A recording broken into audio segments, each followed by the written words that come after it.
Indian politics एक ऐसी चीज़ है भैया, खास करके हम भारत की बात कर रहे हैं, क्योंकि भारत में इतने बड़े बड़े पॉलिटिशियंस हुए हैं, इतने बड़े बड़े ईमानदार कट्टरवाद नेता हुए हैं, इतने भ्रष्टाचार, इतने लतखोर नेता भी हुए हैं जिनका कोई भी आप चीज़ों से कंपेयर नहीं कर सकते हैं।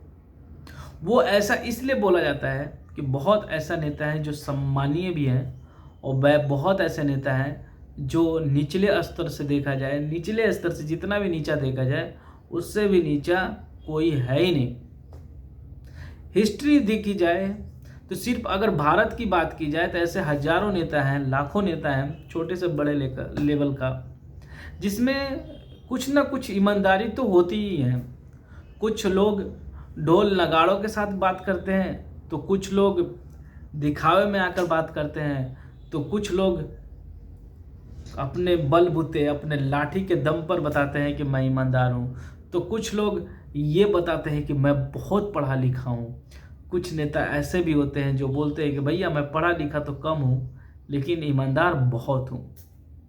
कुछ नेता ऐसे भी हैं जिनको सबूत देने के लिए बहुत मुश्किल पड़ जाती है कि हम पढ़े लिखे हैं या फिर नहीं हैं, या फिर कुछ ऐसे भी बोल सकते हैं कि कुछ लोग इतने ईमानदार अपने आप को बताते हैं कि जैसा उनके जैसा कोई इस दुनिया में ईमानदार है ही नहीं। और उसी ईमानदार के चक्कर में मालूम पड़ता है कि वो जेल के पीछे चक्की पीस रहे हैं। चक्की बहुत पुराना वर्ड है जो अभी तक ये चलते आ रहा है, पीढ़ी दर चलते आ रहा है। और ये इसलिए चलते आ रहा है क्योंकि हम उस एरा को अभी भी तक सोचे हुए हैं कि भाई जो गेहूं से जो आटे बनाई जाती है वो चक्की में पीस के ही बनाई जाती है। और शायद यही कारण है कि कुछ कुछ ऐसे स्टेट्स हैं जिनके मुख्यमंत्री जेल में गए हैं, और जेल में इस तरह बुरी तरह से पीसे गए हैं, इस तरह से पीसे गए हैं जिन्होंने कभी सोचा नहीं था कि मैं इस तरह से पीसा जाऊंगा। चाहे आप किसी की भी बात कर लें, हमारे राज्य बिहार के मुख्यमंत्री लालू यादव, इन्होंने भी जेल, अभी केजरीवाल जी पर चल रहा है, ईडी ने उठा कर उनको ले गया। इससे पहले भी और भी 2-3 मुख्यमंत्री हो गए जिनको जेल में ले गया। जेल में जाने की बात ये नहीं है कि आप किस तरह से जा रहे हैं, क्या जा रहे हैं, क्यों जा रहे हैं, लेकिन एक संवैधानिक पद पर बैठे होते हैं और फिर आप पर आरोप लगती है, और आरोप लगने के बाद फिर आप जेल जाते हो, फिर बोलते हो कि मैं बहुत ही ईमानदार हूँ। वैसे भी बोला गया है दोस्तों कि कौन कहता है कि मैं गलत हूँ? कौन कहता है कि मैं गलत हूँ? अगर गलत होता तो मैं सबके सामने ये क्यों बोलता कि मैं गलत नहीं हूँ? मतलब ये जो हद है ना, वो लोग नीचे तक गिर चुके हैं। लोग कस्में, वादे, ये सब तो बहुत आम चीज़ें हो गई है। आखिर ऐसे क्या रीज़न है कि लोग मतलब कुर्सी के चक्कर में, पैसों के चक्कर में कुछ भी करने को तैयार हो जाते हैं? ये ऐसी चीज़ें हैं और सब कोई जानता है कि ये कुर्सी ऐसी है भाई जिससे जो चिपका उसको हटने का मन करता ही नहीं है। नमस्कार दोस्तों, जय हिंद। आप देख रहे हैं द संतोष वॉइस, और मैं इसमें ये इसलिए बोल रहा हूँ कि आप देखे होंगे, बहुत सारी चीज़ों में देखे होंगे कि नेता अपने आप को हमेशा ईमानदारी बताने की कोशिश करता है और जनता को बोलता है कि भैया गलती तो आपने चुना था, ये गलती आपकी है, क्योंकि हमने तो पैसा दिया था और आपने वोट दिया, फिर मैं आप पर राज करूँगा और फिर मैं चीज़ों को अपने अनुसार चलाऊँगा। चाहे वो शराब घोटाला देखा जाए, अभी जो केजरीवाल जी पर देखा जाए तो वो शराब घोटाला की केस चल रही है। अब लोग ये भी बोल रहे हैं कि भैया ये तो ईडी है, उठा रही है, लेके चली जा रही है, क्योंकि चुनाव आने वाले हैं और इस चुनाव में हमें वोट बैंकिंग चाहिए, हमें अपने चुनौती देने वाले जो लोग हैं उनको रास्ता से हटानी है। तो क्या ये फर्स्ट टाइम है? क्या ये पहली बार हो रही है? नहीं, इससे पहले भी जो सरकार थी उसके सरकार में भी ऐसा हुआ, लोग हंगामा करते रहते हैं। लेकिन क्या ये सरकार फैसला ले रही है? न्यायपालिका ले रही है, मतलब उसके अंदर जो सिस्टम बैठे हुए हैं।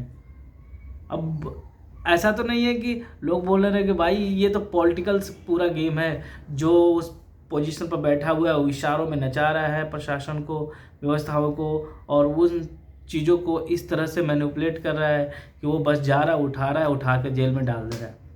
अपने रास्ते से जो भी आ रहे हैं उनको हटाया जाए ताकि कोई चुनौती करने वाले ना मिले। केजरीवाल जी का केस देख लीजिए, कट्टर ईमानदार ऐसा कि जैसा कोई हो ही नहीं सकता। अपने आप को पढ़े लिखे नेता मानते हैं, बाकी और सब अनपढ़ जाहिल है। प्रधानमंत्री को हो कुछ भी बोलना हो तो बोल दें, लेकिन जब इनके बारे में अगर कोई बोले तो बोले कि मैं तो पढ़ा लिखा हूँ, मैं तो IITN हूँ। IITN मतलब क्या? भगवान। मतलब कुछ भी।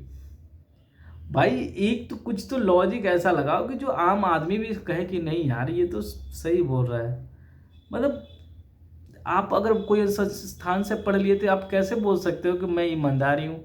हो सकता है वो संस्थान से पढ़े हो लेकिन महाभ्रष्ट हो, महा एकदम पापी हो, ये भी तो होगा। और रिकॉर्ड भी रहे, ऐसा तो है नहीं कि कोई संस्थान में पढ़ा है तो पूरा का पूरा एकदम ऑनेस्ट है, पूरा का पूरा एकदम ईमानदार पर है।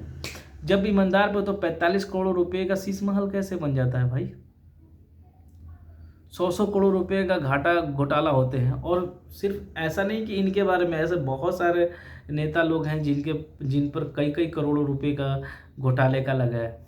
और इनके सरकार में भी पहले से सरकार थी जो प्रेजेंट में चली, ऐसा इसमें भी ऐसा नहीं है कि नहीं होगा, जांच होगा तो इसमें भी से भी जाएंगे, ऐसा नहीं कि नहीं जाएंगे।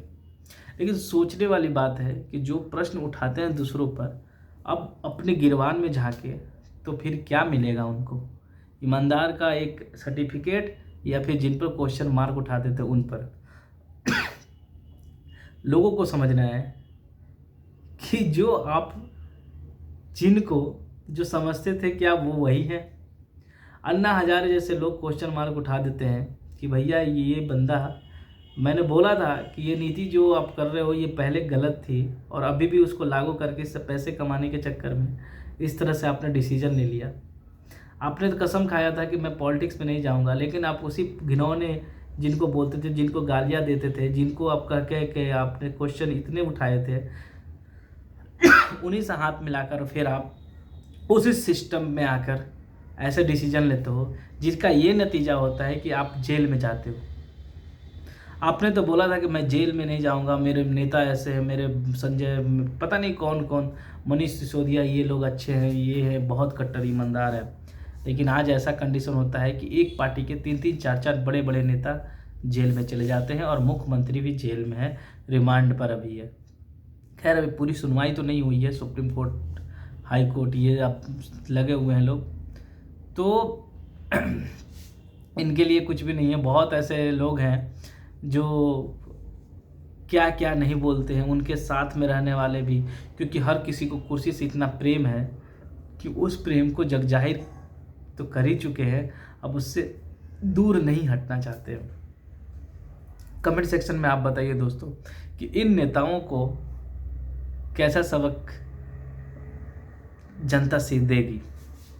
जनता भी इसमें कितना जिम्मेवार है, क्योंकि हम भी उसी चक्कर में पड़े हुए हैं, फ्री में, कास्ट में हम पड़े हुए हैं, ना एजुकेशंस में, ना रोज़गार में। इन सब बातों पर हम ध्यान नहीं देते हैं और सिर्फ अपना आदमी, अपना चाचा, अपना भतीजा के रूप में देखने की कोशिश करते हैं। तब ऐसे ही डिसीजंस आते रहेंगे, ऐसे ही भ्रष्ट लोग आपको देखने को मिलते रहेंगे।